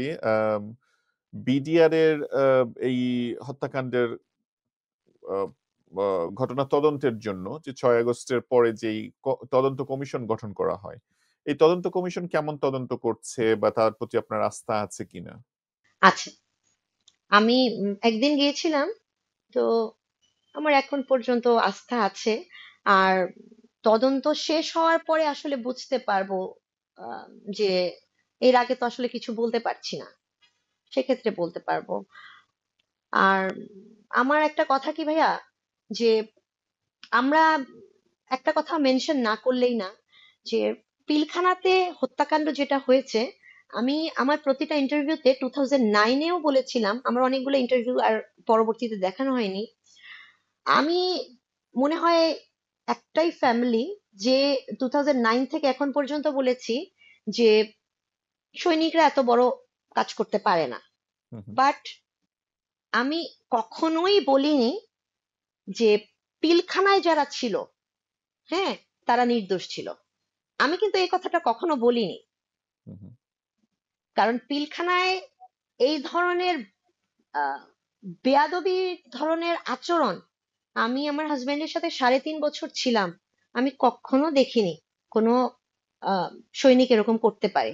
বা আমি যখন আমার মালপত্র গুছানোর জন্য 34 রাইফেল ব্যাটালিয়নে গিয়েছিলাম, ওদের যে আবেগ দেখেছি, ওদের যে কান্নাকাটি দেখেছি, ওদের অসুস্থ হয়ে পড়ে যাচ্ছে কাঁদতে কাঁদতে আমি যাওয়ার পরে, ওগুলো ওগুলো হচ্ছে একেবারে রিয়েল। হ্যাঁ, তো পিলখানাতে সেদিন বিপদগামী ছিল অনেক বেশি, কিন্তু তাদেরকে এটা প্রশ্রয় দেওয়া হয়েছিল, তাদেরকে অনেক বেশি বিপদগামী করে তোলা হয়েছিল টাকার বিনিময়ে, বা প্রশ্রয় দাতা ছিল হচ্ছে আওয়ামী লীগের। হ্যাঁ, এটার মধ্যে কোনো সন্দেহ নাই। কারণ যেটা আপনি ইলিয়াস হোসেনের ওটাতেও শুনেছেন, যে তাপসের ব্যাপারটা, আমি জানতাম আওয়ামী লীগ, কারণ আমার হাজবেন্ড বলেছিল যে এখানে বয়স পার হয়ে গিয়েছে বা ফিজিক্যাল ফিটনেস ঠিক নাই।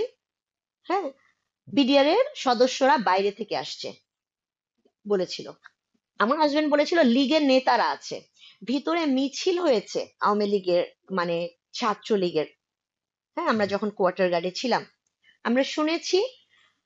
আবার এত বেশি ফায়ারিং হয়েছে ভিতরে, এলোপাথারি ফায়ারিং, সেগুলো কিন্তু বিপদগামী সদস্যরাই করেছে। তারপরে আমার হাজবেন্ড কিন্তু বলেছিল এনএসজির কথা, তারপরে বলেছিল ইন্ডিয়ান্স এর কথা। তো আপনি এখানে কোনোভাবেই আমি অস্বীকার করতে পারি না যে বিডিআর সদস্যরা ছিল না। দেন আমি দেখেছি আপনার বিডিআর সদস্যরা যারা আছে, যাদেরকে, হ্যাঁ, যারা মনে করেন ঢাকার বাইরে ছিল বা পিলখানাতে যারা ওই সিচুয়েশনে পড়ে পালিয়ে গেছে, যে তাদের তো এতটা সাহস থাকার কথা না, যারা এই সিচুয়েশনটার মধ্যে থাকতে চায় না বা অন্যায় করতে চায় না বা অফিসার কিলিং করতে চায় না, তারা অনেকে পালিয়ে গেছে এখান থেকে। হ্যাঁ, তো এই ধরনের সদস্য যারা আছে তাদের সাথে পরবর্তীতে যখন আমার কথাবার্তা হয়েছে, মানে 24 সালে, 25 সালে, তো তাদের কাছ থেকে আমি যতগুলা জিনিস এ পর্যন্ত জানতে পেরেছি, হ্যাঁ, যে জিনিসগুলা একেবারে অন্যরকম ছিল। হ্যাঁ, তারা যারা যারা পরবর্তীতে জেলে গেছে, জেলে গিয়ে জেলবন্দীদের কাছ থেকে অনেক কিছু তারা শুনেছে, তারা তো পরবর্তীতে চলে আসছে, হ্যাঁ, অল্প সময় জেল খেটে। তো এই সমস্ত মানুষদের কি হয়েছে জানেন, যে এক কথা বলে তাদেরকে জেলে ঢুকানো হয়েছে, পরবর্তীতে তাদের অন্যভাবে ফাঁসিয়ে দেওয়া হয়েছে। তো আমার কথা হচ্ছে যে সঠিক ইনভেস্টিগেশনটা যদি না হয়, তাহলে মূল পিছনে কারা ছিল এই জিনিসটা তো জানা যাবে না। আরো একটা জিনিস আমি এখানে এডিশনালি আমি বলতে চাই, আমার হাজবেন্ড ছিল 34 রাইফেল ব্যাটালিয়ন থেকে, ওর পোস্টিং হয়ে গেছিল 22 জানুয়ারিতে, যার 27 জানুয়ারিতে ফেয়ারওয়েল হয়ে যায়। ও নতুন করে জয়েন হবে 25 এডিতে, রাজেন্দ্রপুর, সেটাও ছিল রাজেন্দ্রপুরে, ও ওখানে যাবে। কিন্তু আরেকটা অফিসার ছিল মেজর সাইফ, মেজর সাইফের জায়গায় আমার হাজবেন্ডকে কি করে ওখানে আপনার প্যারেডে পাঠিয়ে দেওয়া হয়। আবার 34 রাইফেল ব্যাটালিয়নে গিয়ে শুনলাম যে 24 ফেব্রুয়ারিতে মেজর সাইফ আর সেক্টর G2 তাদের ফ্যামিলিকে পাঠিয়ে দেয় আহ, তাদের বাসায়। ঠিক আছে, আবার আহ, মানে তারা যদি হত্যাকাণ্ডের বিষয়ে কিছু নাই জানবে, 24 ফেব্রুয়ারিতে কি করে তারা তাদের ফ্যামিলিকে পাঠিয়ে দেয়, যে মেজর সাইফের আমার হাজবেন্ডের জায়গায় মানে যার জায়গায় আমার হাজবেন্ড প্যারেডে আসছে। হ্যাঁ, আবার এই মেজর সাইফ আপনার 25 তারিখে ইউনিট মানে ব্যাটালিয়ন ছেড়ে চলে গিয়েছিল, কিন্তু 25 তারিখে ব্যাটালিয়নে কেউ কোনো ঝামেলা করেনি।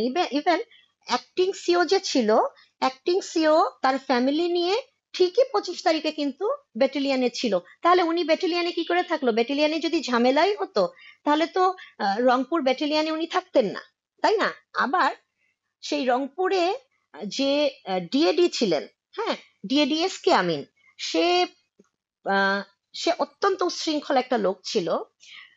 আহ সে 25 তারিখে রাত্রে 8:30টার পরে আমার হাজবেন্ডের অফিস রুমটা ক্লার্ককে দিয়ে খোলানোর পরে আমার হাজবেন্ডের চেয়ারে বসে টেবিলে পা উঠায়, পা উঠিয়ে সে ওখানে কয়েকজন সৈনিককে ডেকে বলে, তোদের তানভীর স্যার ফুটুস। সে 25 তারিখ রাত্রে 8:30টার পরে কি করে জানে তানভীর ফুটুস? আপনি জিনিসটা বুঝেছেন? আমি যখন 2.5-3 মাস পরে আমার মালপত্র গুছাতে রংপুরে গেছি, তার সামনে দাঁড়িয়ে, ডিএডি তো অনেক বড় পোস্ট বিডিআর এর জন্য, সে তো আর্মি অফিসার না, বিডিআর থেকে সিনিয়র পোস্টে যায়, সে তাদের জওয়ানরা তার সামনে দাঁড়িয়ে আমাকে কাঁদতে কাঁদতে বলছে, হ্যাঁ, এই কথাটা, যে ম্যাডাম এই কাজ কিন্তু সে করেছে, সে জড়িত, তাদের জওয়ান বলে দিচ্ছে। তো দেখেন, এই লোক কিন্তু 6-7 বছর জেল খেটে বের হয়ে গেছে। তো এই লোকের কি পানিশমেন্ট হওয়া উচিত না? এই লোক কি করে বের হয়ে যায়? ইভেন আপনার আপনার এই আপনার আপনার স্বামীর সাথে যে আপনার কথোপকথনটা ফোনে হয়েছে সেটা টোটাল কত মিনিটের ছিল আপনার মনে আছে? ভাইয়া মনে নাই, তখন তো আমাদের চতুর্দিকে গোলাগুলি হচ্ছে, আমাদের তো ওই অবস্থা নাই। আপনাকে আরেকটা কথা বলি, আমার আম, এই যে ডিএডি এস কে আমিন যার কথা আমি বলছি, এই ডিএডি এস কে আমিন তাকে পরিচয় দিত ডিএডি তৌহিদের ভাই বলে। আমরা তো ডিএডি তৌহিদকে তখন চিনি না। তো সে প্রায় সময় বিভিন্ন জওয়ানদেরকে বলতো যে এখানে যদি কোনো অফিসারও উল্টাপাল্টা করে, তাকে আমি পাঠাই দিব একদম ইয়েতে, খাগড়াছড়ি, রাঙামাটি, অমক তমক, মানে বিভিন্ন রিমোট জায়গায়। এই কথা কিন্তু সে বলতো, কারণ আমার ভাই আছে হেডকোয়ার্টারে তৌহিদ। তারপরে আমার হাজবেন্ড যেই রানারটা নিয়ে পিলখানাতে গেল, হ্যাঁ, পিলখানাতে যাওয়ার পরে সেই রানার ডিএডি রানার হচ্ছে আবু সালেহ। সেই রানার আপনার আমরা পিলখানা থেকে বের হওয়ার আগে, মানে আমি আমার বাচ্চাদের সহ বের হওয়ার আগে, সেই রানার আমাদের বাসায় উত্তরায় গিয়ে হাজির হয়ে গেছে। মানে আমাদেরকে কেউ রেস্কিউ রেস্কিউ করার আগে সে আমাদের বাসায় গিয়ে, সে আমাদের ড্রাইভারের রুমে খেয়ে দিয়ে ঘুমাচ্ছে।